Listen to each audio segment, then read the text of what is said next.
Joy comes in the morning. It says in 1 Corinthians 15:52-54, "For the trumpet will sound, and the dead will be raised incorruptible, and we shall be changed. Death is swallowed up in victory." 1 Corinthians 15:52-54. Hi, my dear friends. Imagine that verse. It tells us that our bodies will not be corrupted anymore, meaning we will not experience death.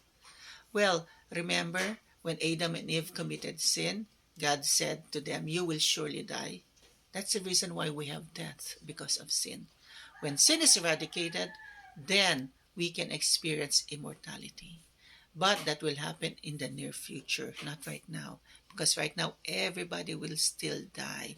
Everybody is capable of what? Disease. Because why? Sin is still existing in this world. Okay? So, what are we gonna do in order for us to be part of that glorious coming and be part of that immortal body? We have to eradicate sin. And when that happens, then we can have that immortality. How?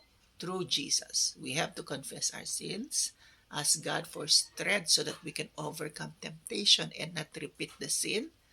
And that also means we have to trust God in everything, because God says in the text, He knows everything from the beginning to end. And since God is love, God wants us to give the best to us. What happens?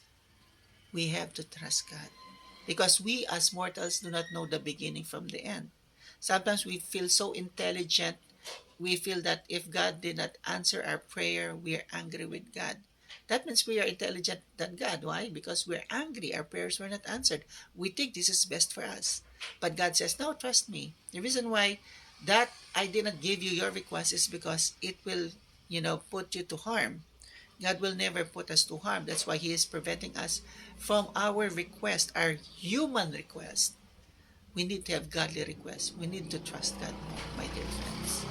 Okay, so this morning, I know it's a long message. I usually have 60 seconds only, but I just want to encourage you to trust God more, my dear friends, because we have a goal. We want to be what? In a world where there's no more heartache, sin, and that's in heaven. Today, reconnect yourselves to God again. Try to trust Him more. Try to believe Him more. When you believe in Him, you trust Him 100%. And let's see the results. I won't promise anything, but God promises everything. I, for one, may be sinful or may commit mistakes, but I pray every day so that I will be prevented from committing sin.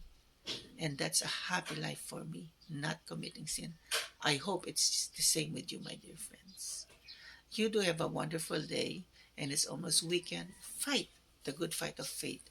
We need more good people in this world so that this world will be a better place.